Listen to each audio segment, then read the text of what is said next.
పూర్వదినాల్లో ఇశ్రాయేలు ప్రజలు ప్రయాణాన్ని చేస్తున్నప్పుడు ఐగుప్తు దేశం నుంచి బయటకు వచ్చిన తర్వాత సీనాయి పర్వతం దగ్గర దేవుడు చెప్పాడు ప్రత్యక్ష గుడారంలో ఉండాల్సిన ఉపకరణాలు ఇవన్నిటిని కూడా దేవుడు మోషేకు ఒక చక్కని ప్లాన్ ఇచ్చాడు.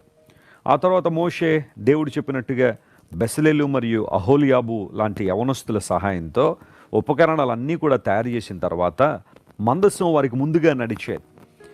కొంతమంది చరిత్రకారుల యొక్క అభిప్రాయం ప్రకారం దేవుని మందసాన్ని వారి ముందు తీసుకువెళ్తున్నప్పుడు వారి మార్గము సరళం చేయబడేదట.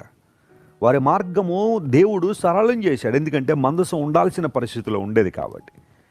నా జీవితంలో ప్రభుని యేసుక్రీస్తు వారు మన ముందు నడిచినప్పుడు మన మార్గములన్నీ ఆయన సరళం చేస్తాడు. ఆయన నీవు చింతపడాల్సిన అవసరం లేదు, అతి తీవ్రంగా కృంగిపోవాల్సిన అవసరం లేదు. రేపేంటి, ఎల్లుండి నా పరిస్థితి ఏంటి, వచ్చే నెల నా పరిస్థితి ఏంటి, వచ్చే సంవత్సరం నా పరిస్థితి ఏంటని నువ్వు కృంగిపోవాల్సిన అవసరం లేదు. Because God is walking before you.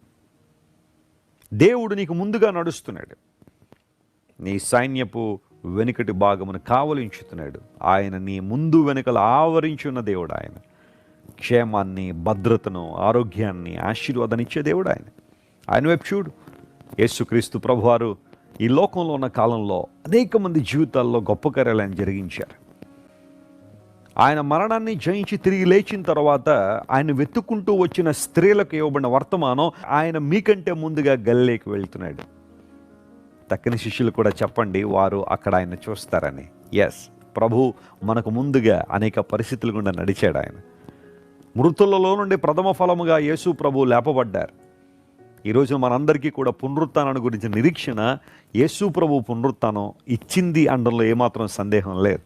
ఒకనాడు మనం ప్రభుతో ఉండబోతున్నామని, నిత్య రాజ్యంలో మనందరం ఉంటున్నామనే నిరీక్షణ ప్రభు మనకి ఇచ్చాడు. అందును బట్టే నేను మీకు ముందుగా వెళ్ళి మీ కొరకు స్థలము సిద్ధపరుస్తాను, పరలోక రాజ్యంలో స్థలము సిద్ధపరుస్తానని దేవుడు వాగ్దానం చేశాడు. ఆయన ఇచ్చిన ప్రతి వాగ్దానం శ్రేష్టమైనదే, ప్రతి వాగ్దానం నమ్మదగినది. కాబట్టి ప్రభువును స్తుతిద్దాం, ఆయన వైపు మనం చూద్దాం. ప్రభు చెప్పినట్టుగా లెమ్మో నీ బలమును ధరించుకొనుమని ప్రభు చెప్పినట్టుగా ఆధ్యాత్మిక బలాన్ని పొందుకుందాం, పరిశుద్ధాత్మ ద్వారా నడిపించబడదాం. తద్వారా ప్రభువు మనతో ఉన్నాడని, మనకు ముందుగా నడుస్తున్నాడని విశ్వసిద్దాం. ఆయన ప్రతి పరిస్థితిలో మనల్ని కాపాడువాడని నమ్ముదాం.